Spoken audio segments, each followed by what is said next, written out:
Je le dis avec beaucoup de force parce que si on l'oublie aujourd'hui, et si on cède aux arguments inadmissibles de cette alliance baroque des prétendus panafricains avec les néo-impérialistes, on vit chez les fous. Vous avez bien entendu. C'est le maître qui rappelle son élève à l'ordre, qui lui rappelle qui est le patron, qui siffle la fin de la récréation. Une forme de montée du politique du ressentiment qui se nourrit ici de l'anticolonialisme réinventé ou fantasmé, là d'un anti-occidentalisme instrumentalisé, la dénonciation d'un double standard. Je cherche l'humilité évoquée à grand renfort médiatique il y a quelques mois, en février dernier, avant sa tournée africaine, mais là je ne trouve pas. Peut-être vous, mais moi je ne la trouve pas. On ne se refait pas.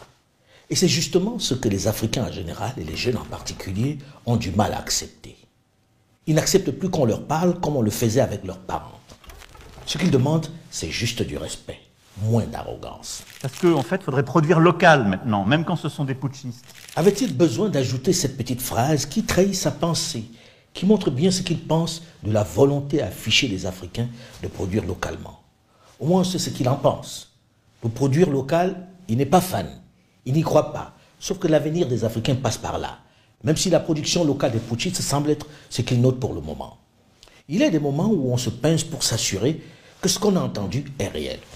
Et on voudrait dire que la démocratie est une idée qui est bonne pour l'Afrique, qu'on ne fait pas de double standard. C'est inadmissible. On a un homme intègre, démocratiquement élu, courageux parce que pour la première fois dans un tel cadre, il ne démissionne pas au péril de sa vie et de celle de sa famille. Et on nous explique que la bonne politique aujourd'hui, ce serait de le lâcher. À qui on veut faire croire que la volonté du président Macron de rester au Niger est mue par la seule volonté de restaurer Mohamed Bazoum dans son fauteuil. Que c'est d'abord une histoire de fidélité. Depuis quand les relations entre États seraient dictées par des sentiments personnels? On doit être clair, cohérent. Cohérent. Sinon, qui nous écoutera? Dans quelle capitale africaine on peut dire qu'on a une politique de partenariat avec un dirigeant si quand ils subissent là, on ne peut pas être en soutien? On voudrait bombarder les Nigériens parce que Mohamed Bazoum est un allié fidèle. Parce qu'on entretient avec lui d'excellentes relations. La ficelle est trop grosse et donne une impression d'amateurisme.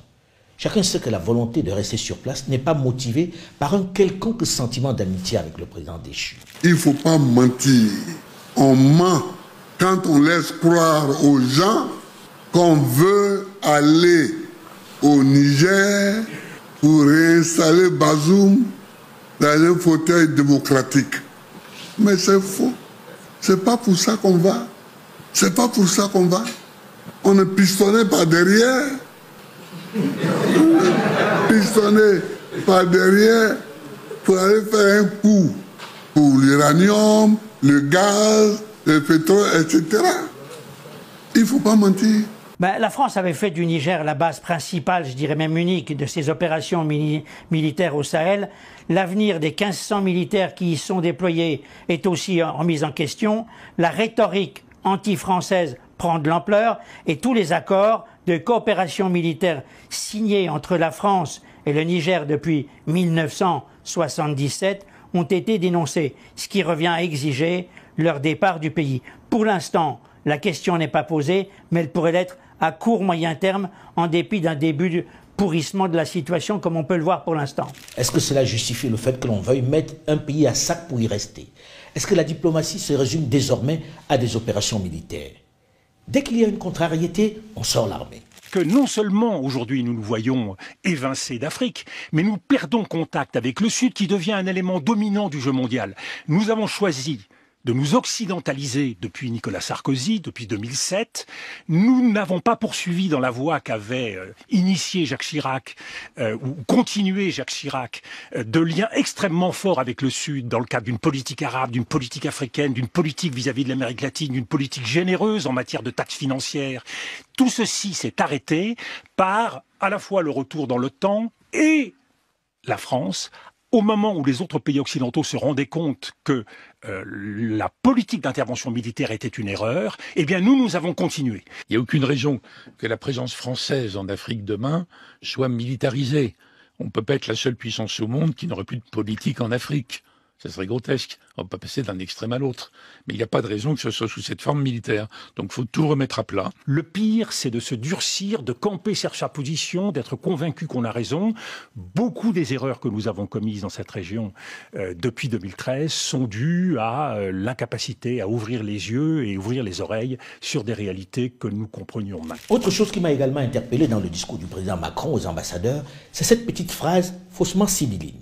Cette allusion qui contribue insidieusement à nourrir la haine, la division entre les ethnies. Une de ces réflexions a priori anodines qui empoisonne les relations entre les peuples.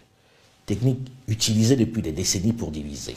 C'est un coup d'État contre un président démocratiquement élu, venant d'une ethnie minoritaire. C'est grave ces propos. La situation actuelle au Niger n'a rien à voir avec le rejet d'une quelconque minorité ethnique. J'avais déjà entendu cette réflexion distillée de façon sournoise par le général Trinquant sur un plateau de télévision. Et Bazoum et Issoufou sont des Arabes. Là, ce ne sont pas des Arabes, ce sont des Africains. Donc il y a ce sujet qu'on connaît très très mal. Cette fois-ci, c'est le président Macron qui reprend cet argument. C'est faux et pas responsable. À moins que ce soit fait à dessein. La minorité arabe à laquelle appartient le président Mohamed Bazoum n'a guère été stigmatisée. Le renversement de Mohamed Bazoum, tout le monde sait dans quelles circonstances il s'est fait. On sait bien qu'il s'agit d'abord et essentiellement d'une affaire interne entre l'ancien président et lui-même. Une révolution de palais en somme.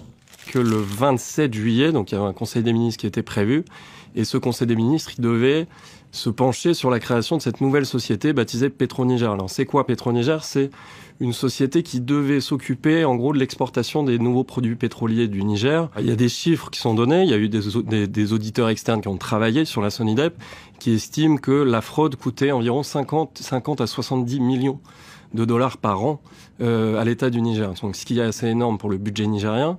Donc effectivement, tout ça, on s'est rendu compte que la SONIDEP était effectivement, en tout cas c'est ce qui nous a été dit, une caisse noire utilisée depuis 10 ans par le PNDS pour alimenter un certain nombre, pour alimenter en fait le système de corruption, ayons pas peur de le dire, qui va alimenter notamment les rangs de l'armée. Donc c'est en fait cette SONIDEP qui était essentielle pour le parti au pouvoir. Et quand Mohamed Bazoum arrive au pouvoir, lui, il se rend compte, il a ces chiffres, il a notamment les auditeurs du FMI qui l'alertent sur cette question-là. Et donc il va vouloir un petit peu changer les choses. Donc neutraliser la SONIDEP en créant Pétro-Niger, voilà une décision qui avait tout pour déplaire au général Tiani qui a pris le pouvoir. Ainsi, vous venez de le dire, qu'au propre fils de Mamadou Issoufou, l'ancien président, qui a d'ailleurs mis du temps à afficher sa solidarité envers son dauphin renversé, Mohamed Bazoum. Ceci explique cela, selon vous? Sani Issoufou, donc le ministre du pétrole, s'est longtemps opposé à Pétro-Niger. Ensuite, il a essayé d'en modifier les statuts et donc d'arranger un petit peu les choses pour garder le contrôle sur cette nouvelle société. Ça n'a pas fonctionné. Bazoum est passé en force et ça a effectivement beaucoup déplu au clan Issoufou, à cette frange finalement du parti au pouvoir qui restait davantage fidèle à l'ancien président qu'au nouveau président. Est-ce que c'est cela qui a vraiment déclenché le coup d'État? On n'a pas la preuve d'un coup de fil entre Mahamadou Issoufou, évidemment, et le général Tiani, mais on sait que le général Tiani et l'armée dans son ensemble étaient sans doute alimentés par cette SONIDEP, par cette caisse noire. Lorsque l'on sait ces détails du putsch, un homme politique d'envergure, avec tout le renseignement dont il dispose, doit éviter d'allumer un autre feu. Ce n'est point une affaire ethnique. On est trop souvent habitué à écouter ce type de raccourcis que nos intellectuels avalent avec les arêtes. Mais le plus surréaliste, le plus incompréhensible dans cette affaire de putsch au Niger avec le président Macron, c'est le refus de faire partir son ambassadeur malgré le fait que les nouvelles autorités nigériennes aient demandé son départ. Sur ce coup, on a violé toutes les règles internationales. Alors que l'on dit en être les fervents défenseurs, on fait fi de toutes les règles. Tout ceci ressemble par moments à une histoire de cours de récréation. L'ambassadeur de France à qui les nouvelles autorités donnent 48 heures pour quitter le territoire, qui refuse de s'exécuter parce que Paris dit ne pas reconnaître ces putschistes-là. C'est le bras de fer. Elle repose sur le courage du président Bazoum, sur l'engagement de nos diplomates, de notre ambassadeur sur le terrain, qui reste, malgré les pressions, malgré tout et malgré toutes les déclarations d'autorité illégitimes, grâce à l'engagement de nos forces de sécurité intérieure et de nos militaires. C'est dit. Pas question que l'ambassadeur IT s'en aille. il reste. Faire preuve de fermeté, faire preuve de conviction, c'est nécessaire, mais pas au détriment de la recherche de solutions, pas au détriment de l'imagination qu'il faut mettre en œuvre dans une ingénierie de crise. C'est la crise de l'ambassade de France au Niger sur fond d'intervention étrangère pour chasser les putschistes. Que notre ambassadeur, M. Stéphane Ité, qui est ambassadeur au Niger, il n'est pas ambassadeur de Macron. Sur la plaque qu'il y a sur son bâtiment, il n'y a pas marqué ambassadeur d'Emmanuel Macron auprès de Mohamed Bazoum. Non, non, non. Ça, il faut vraiment ne rien comprendre aux relations diplomatiques. Il est ambassadeur de la République française auprès de la République du Niger. Même demande des autorités nigériennes qui réclament le départ des forces françaises stationnées au Niger. Des autorités désormais soutenues par les populations qui manifestent devant les bases. Que disent les textes en la matière en réalité? Que dit la Convention de Vienne dans ce cas précis? Le texte ratifié par tous les États au monde. Article 9, alinéa 1. L'État accréditaire peut à tout moment et sans avoir à motiver sa décision informer l'État accréditant que le chef ou tout autre membre du personnel diplomatique, le chef de la mission est persona non grata. C'est exactement ce qui vient de se produire. L'État accréditaire, le Niger, a prévenu l'État accréditant, la France, que le chef de sa mission diplomatique, que l'ambassadeur, était persona non grata. Il doit donc partir. Et le Niger, l'État accréditaire, a fixé 48 heures pour que ce monsieur s'en aille. Alors on poursuit l'article 9, alinéa 1. L'État accréditant rappellera alors la personne en cause ou mettra fin à ses fonctions. En diplomatie, comme dans le droit en général, mais dans le droit international encore plus, chaque mot compte. Et ce qui compte, c'est les mots qui sont utilisés. Là, c'est la version française qui fait foi. Et il y a aussi les mots qui ne sont pas utilisés. Si on a écarté certains mots, c'est que justement, on voulait écarter l'idée.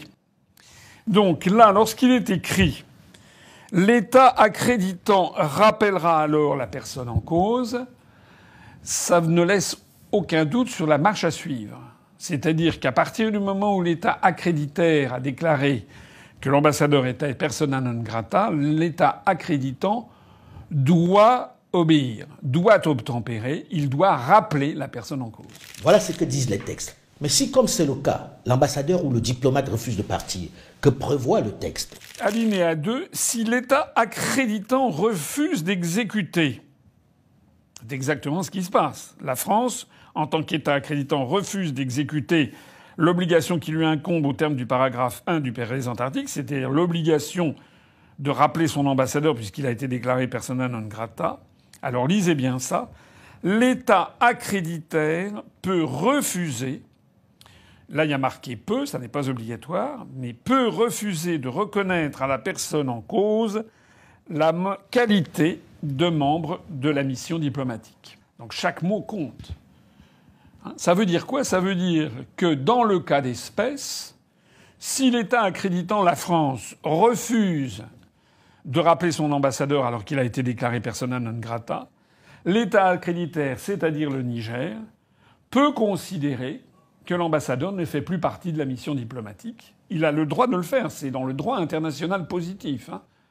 Selon l'article 9, alinéa 2 de la Convention de Vienne sur les relations diplomatiques du 18 avril 1961, le Niger peut désormais considérer que M. Stéphane Ité n'est plus membre de la mission diplomatique. Ça veut donc dire quoi? Ça veut donc dire que l'ambassadeur de France perd toute son immunité diplomatique. Ça veut dire qu'il peut être arrêté maintenant à tout instant. C'est ça que ça veut dire. Mais dans le cas d'espèce, le président Macron rappelle qu'il ne reconnaît pas les autorités illégitimes en place et qu'elles n'ont pas pouvoir pour mettre un terme au mandat de l'ambassadeur. Un ambassadeur n'est pas accrédité auprès d'une personne, il est accrédité auprès d'un État. C'est absolument fondamental. C'est d'ailleurs une des rhétoriques habituelles de ce qui normalement était la diplomatie française pendant des siècles, et en particulier sous Charles de Gaulle. La formule rituelle que l'on disait en France, c'est que la France reconnaissait des États et ne reconnaissait pas des régimes.